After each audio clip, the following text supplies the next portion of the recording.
بسم اللہ الرحمن الرحیم۔ حضرت ابو ہریرہ رضی اللہ تعالی عنہ روایت کرتے ہیں کہ آپ صلی اللہ علیہ وسلم نے فرمایا، بغیر وضو کے اللہ تبارک و تعالی نماز قبول نہیں فرماتا جب تک کہ بندہ وضو نہ کر لے۔ نماز کے لیے حدث اصغر وضو کرنا، حدث اصغر نجاست سے پاک ہونا، حدث اکبر غسل کی ضرورت ہو، جنبی ہو تو غسل کرنا، یہ ضروری ہے۔ جسم پاک ہونا چاہیے، نجاست حکمیہ سے بھی حقیقیہ سے بھی، کہ وضو انسان کا ٹوٹ جائے تو اب ظاہری طور پر نجاست نہیں ہے لیکن حکماً یہ بندہ ناپاک ہے۔ غسل کی ضرورت ہو، ظاہری طور پر نجاست نہیں ہے، حکماً ناپاک ہے۔ اور حقیقتاً نجاست کہ چلتے پھرتے گندگی لگ گئی جسم پر، اب وہ نظر آتی ہے، تو حقیقتاً نجاست جو جسم پر موجود ہو، نظر آئے، اس سے بھی پاک ہو، اور حکماً جو نجاست ہے اس سے بھی پاک ہو، پھر نماز ادا کرے تو اللہ قبول فرماتا ہے۔ تو وضو انسان جب کرتا ہے تو پھر وضو کے لیے کچھ شرائط ہیں کہ اگر جب تک انسان ناواقد وضو، جن سے وضو ٹوٹ جاتا ہے، وہ نہیں پائی جائیں گی تو وہ باوضو رہے گا۔ ایک وضو سے کئی نمازیں بھی پڑھ سکتے ہیں، جتنی عبادات کر سکتے ہیں، لیکن جن جن عبادات کے لیے وضو ضروری ہے، جب وضو ٹوٹ جائے گا تو پھر وہ نہیں کر سکتے۔ قرآن مجید کو چھونا منع ہے، باوضو چھوئے گا، بغیر وضو کے چھو نہیں سکتا۔ اور اسی طرح نماز منع ہے، سجدہ تلاوت منع ہے، نماز جنازہ منع ہے، ان کے لیے وضو کا ہونا ضروری ہے۔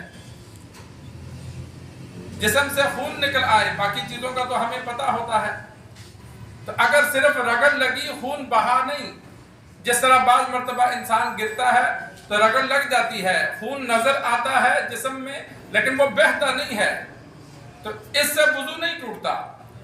جسم میں کسی بھی حصے سے خون یا پیپ نکلے اور بہہ جائے، یا اتنا نکلے کہ اگر اس کو صاف نہ کرتے تو وہ بہہ جاتا، تو پھر وضو ٹوٹ جاتا ہے۔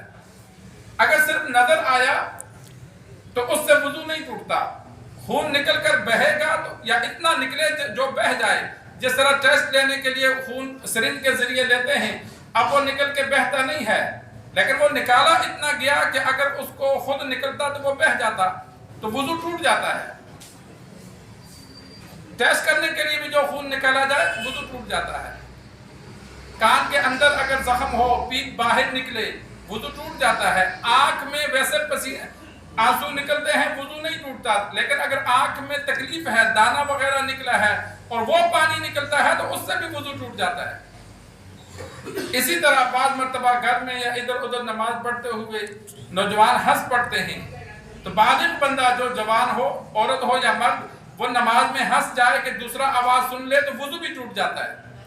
نماز بھی ٹوٹ جاتی ہے، وضو بھی ٹوٹ جاتا ہے۔ نماز میں ہنسنے سے وضو ٹوٹ جاتا ہے، دوبارہ وضو کر کے نماز ادا کی جائے گی۔ بعض گھروں میں غفلت ہوتی ہے کہ بچے ہنس پڑتے ہیں، جوان ہوتے ہیں، بڑا بندہ ہنس پڑتا ہے، وہ نماز توڑ کے دوبارہ نماز شروع کر دیتے ہیں۔ دوبارہ نماز نہیں بلکہ دوبارہ وضو کر کے نماز پڑھی جائے گی۔ ویسے تو ہنسنے سے وضو نہیں ٹوٹتا، لیکن نماز میں ہنسنے سے اس لیے ٹوٹتا ہے کہ ایک بار سرکار دو عالم صلی اللہ علیہ وسلم نماز پڑھا رہے تھے، پیچھے ایک صحابی گر پڑے، ان کے گرنے پر چند صحابہ ہنس پڑے۔ سرکار دو عالم صلی اللہ علیہ وسلم نے جب سلام پھیرا تو فرمایا، جو جو ہنسے ہیں وہ دوبارہ وضو کر کے نماز ادا کریں۔ اس حدیث کی وجہ سے علماء نے لکھا کہ نماز میں ہنسنے کی وجہ سے وضو ٹوٹ جائے گا، لیکن اتنا ہنسے کہ جو دوسرے سن لیں۔ اگر صرف مسکرایا کسی بات پر، آواز نہیں آئی تو اس سے وضو نہیں ٹوٹتا۔ اسی طرح سونے سے وضو ٹوٹ جاتا ہے، اور اگر کوئی بیٹھے بیٹھے سو جائے اور اتنا سو جائے کہ اگر کسی چیز کا سہارا لیا ہے اسے ختم کریں تو وہ گر جائے تو پھر وضو ٹوٹ جاتا ہے۔ اور اگر اتنا ہے کہ وہ سہارے کو ہٹائیں تو وہ اپنے آپ کو کنٹرول کر لے گا، گرے گا نہیں، گویا کہ وہ ابھی گہری نیند میں نہیں گیا، تو اس سے وضو نہیں ٹوٹتا۔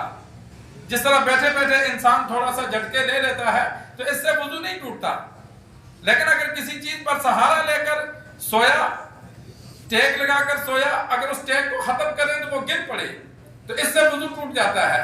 اس لیے کہ سونے کی حالت میں جسم کے اعضاء ڈھیلے پڑ جاتے ہیں تو انسان کو نہیں پتا ہوتا کیا ہوا. اسی طرح قے کرنے سے، الٹی کرنے سے وضو ٹوٹ جاتا ہے. سفر کے دوران الٹی آ جاتی ہے یا کسی بیماری کی وجہ سے، تو اگر تھوڑی بہت ہے جو منہ نہیں بھرتا، تھوڑا بہت پانی آیا، اس سے وضو نہیں ٹوٹتا. مکمل الٹی جو اس بندے نے کی وہ اتنی ہو کہ اس سے منہ بھر جائے، تھوڑی تھوڑی کی یا یکدم اتنی زیادہ کی کہ وہ منہ میں روک نہیں سکتا تھا، منہ بھر کے الٹی کی، تو اس سے وضو ٹوٹ جاتا ہے. وضو پھر دوبارہ کرے گا. تو وضو جن چیزوں سے ٹوٹ جاتا ہے انسان خود یاد رکھے، بچوں کو یاد کروائے تاکہ ان کو پتا ہو ان چیزوں سے وضو ٹوٹتا ہے اور ان کے علاوہ چیزوں سے نہیں ٹوٹتا. اکثر نوجوانوں کو پتہ نہیں ہوتا، وہ پوچھ لیتے ہیں، کوئی پیتا ہے سگریٹ پینے سے وضو ٹوٹ جاتا ہے، کوئی کہتا ہے گالی دینے سے ٹوٹ جاتا ہے، کوئی کہتا ہے جی حضرت جی کپڑے تبدیل کیے تھے وضو ٹوٹ جاتا ہے. بھائی ننگا ہونے سے، کپڑے تبدیل کرنے سے وضو نہیں ٹوٹتا. اسی طرح مختلف نشہ آور چیزیں جو استعمال کرتے ہیں، اگر جسم میں نشہ نہ آئے، بندہ مدہوش نہ ہو، تو وضو نہیں ٹوٹتا. گناہ اپنی جگہ ہے، غلط حرکات جتنی بھی ہیں وہ اپنی جگہ غلط ہیں، لیکن ان سے وضو نہیں ٹوٹتا. تو یہ مسائل کا علم ہو. اللہ سے دعا ہے اللہ ہمیں دین سیکھ کر، سمجھ کر عمل کرنے کی توفیق عطا فرمائے.